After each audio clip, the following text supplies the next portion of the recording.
Got money on my mind, I swear I'm gonna win, even if it kills me. I got money on my mind, the only way I'm gonna rest is if these motherfuckers kill me. I got money on my mind. Okay guys, welcome back to the channel. So today we're just going to be going over the M57 rough running symptoms and the vacuum leak symptoms on this car. Now, as you know, they use a lot of different vacuum pipes to run from the turbos and all the actuators on these engines, and there's also a lot of rough running problems that you guys have got to be aware of if you're having symptoms right now that you probably ain't checked. And this car has a lot of different actuators and vacuum pipes all running all over the manifold, underneath the manifold, to the turbos, to the actuators, everywhere around the engine. So you guys have got to be aware of it. So I'm going to show you right now all the common symptoms and problems for your rough running codes and your injector symptoms and your loss of turbo symptoms.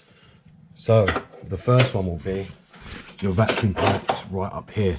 Now, as you can see, there's quite a few different vacuum pipes running on the top right here. These all go to the electronic actuators on the turbos. Now, you guys have to be aware of something, that the turbos on these cars very rarely fail. They use an electronic actuators for the small turbo on these, which boost the speed on the low end RPM, and then it takes over from the big one, which sits down there at high RPM over 3000 revs. Now, what can happen is the wastegate actuator can get stuck open. Now, if it gets stuck open on the big one, you'll lose boost pressure and also feel like your turbo isn't boosting properly. But that's also the same if your small actuators ain't actuating for the small turbo either.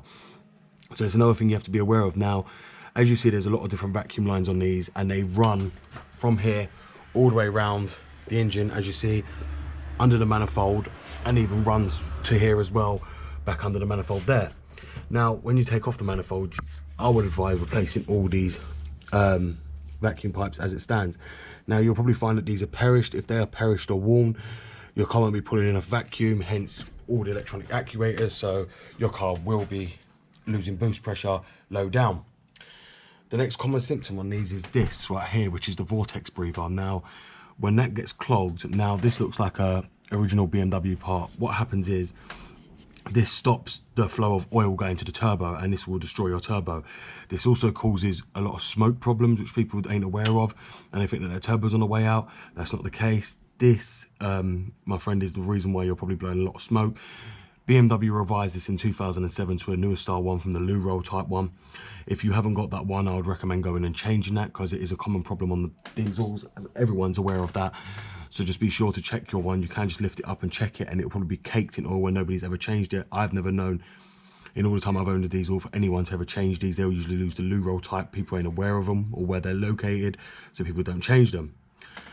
The next common rough running symptoms on these cars are your injectors. Now, as you guys know, remapping them pushes these injectors to their limit and causes them to fail. Now, that being said, they don't usually fail if you don't remap them. If you use injector cleaner properly on your car and look after them properly, you'll usually get no symptoms of the salt and no problems with your injectors. But if you do, the best way to check on these is to unplug the injector itself, and you'll know which one's faulty. If the engine starts acting up, then you found the faulty one. It's the same as like ignition coil on a petrol. You can just pull the plug and find out which one's faulty.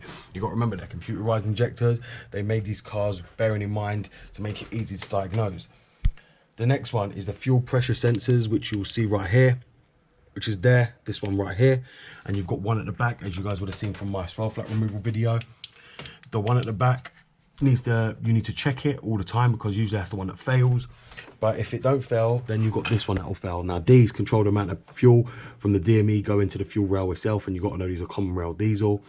So if you if these go bad, this won't be detecting the right amount of fuel coming from the DME and won't fire the cylinders correctly. So usually that can go faulty as well, which is the fuel pressure sensor located there and over the back of the manifold over there. The next one you guys have got to be aware of as well is all these fuel lines right here. Now, these fuel lines are very commonly broke when removing the manifold, as you'll see here, the return line and the in line right there. Now, I would advise when you're doing the manifold to make sure that you don't break these pipes, and be very careful with them, because they run back to the fuel tank. And obviously, as you know, that's the return line right here, which is clear. On the old E39s, they would have a fuel filter here, but they got lost the fuel filter like they did on the petrols. There's no need for them anymore on these, because as times went on, diesel got clearer and more cleaner, so they didn't actually need it anymore.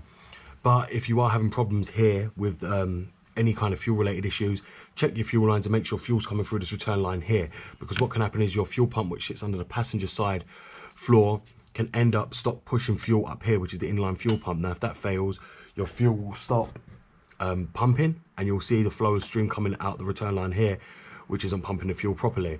You'll also be able to detect loss of power. Now the fuel pump, when that fails, causes a lot of loss, that low down loss of power, and your car, you'll feel it where the fuel ain't being injected from the fuel pumps properly. One of them's failing, usually hear a buzzing sound. If your car isn't buzzing, it means your fuel pump's at full. So the next one you want to check is your EGR on these. Now, if you're getting low down power as well, or loss of power, check your EGR port isn't stopped up. Now, as you can see, this one's blanked. I blanked this one, but you know, most people don't blank it. People want to keep it on because some people are strict on emissions. Some people want to keep it the way it is. You have to clean the EGR ports. They do get clogged up, and the best thing to do is take them off and clean them fully out. So what this does is it takes all the old carbon soot and takes it straight through here and burns it off in the intake manifold and out the exhaust through the DPF system. What you're going to want to do is take this off and clean it out, because the valve sometimes gets stuck, and that will cause your loss of power and your engine management light to come on as well. As you can see here, this is the shutter valve. This is engine controlled, so be careful of that. It's engine management operated, so even if you do blank it off, you have to keep the shutter valve. You can't lose the shutter valve, which is right there. You have to keep that.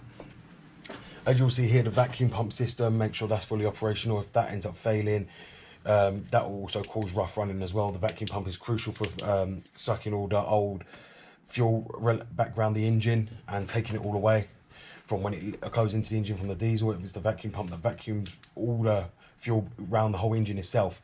So, and it controls the whole vacuum pipe system. So make sure that don't fail. So these do fail, and it is a common problem. So be aware of that as well. You know, I've not really seen them fail, but it's something you've got to be aware of. That's the vacuum pump right there. The next one down here is going to be your high pressure fuel pump. Now the high pressure fuel pump sits right there, as you'll see. I'm looking at it right here. Now that high pressure fuel pump itself, you need to be careful of, because it's not a hard job to replace on these, but they do go out, and when they go out, will leave you with no car starting, or rough running, or secondly misfiring, where the pump isn't providing enough fuel to all the injectors. It is a common problem. They do go out a lot of the time. Just be careful of that. If they do go out, it's not hard to change manifold off, and you can usually get to it. It's not a very fiddly job on these at all. So be aware of that. The high pressure fuel pump sits right down there, and it runs from the inline, which is underneath the car, to the scavenger pump, from the scavenger inline to the high pressure fuel pump into the engine itself. Another thing you've got to be aware of on these is, like I say, is all your pipes as well here. Now, all the coolant pipes are crucial on this car, because as you know, these cars are very suited up, very oily. You've got the EGR cooler pipe, which runs back here. You know, you've got all your turbos down there. The next one you want to be aware of is the turbo itself, the big turbo. Now, you do want to check this, and you can check this, as you can see here. Your hand can fit underneath there, and you can check the wastegate actuator, which is right down there. Now, the wastegate actuator should be fully closed. It is a vacuum pipe, which, as you can see, probably right on it. The vacuum system on it, which it pulls it open with pressure, with vacuum. As you'll see down there, they're the DPF sensors as well. They like to go bad, and when they go bad, that'll cause your check engine codes, and that can also cause your rough running as well, because your car can't force regen. Now remember, these right here, them sensors, are crucial for your force regen on your diesels. They're used to force regen the DPF system itself. Without them, your car will not regen itself. And that's another thing we're going to speak about right now, glow plugs. Now the glow plugs, if they go bad and your car can't force regen, you're going to need a diagnostics machine to force the regen cycle for the diesel to clear the DPF system. Now if your glow plug module's out, it ain't going to regen itself. You're going to need a computer system to force the regen on this car. If you can't force the regen on this car, then that's where you're going to have loss of power. You need to force regen it or lose the DPF system. You've only got two things to do. Repair the glow plug module that sits under the manifold itself, which sits underneath here.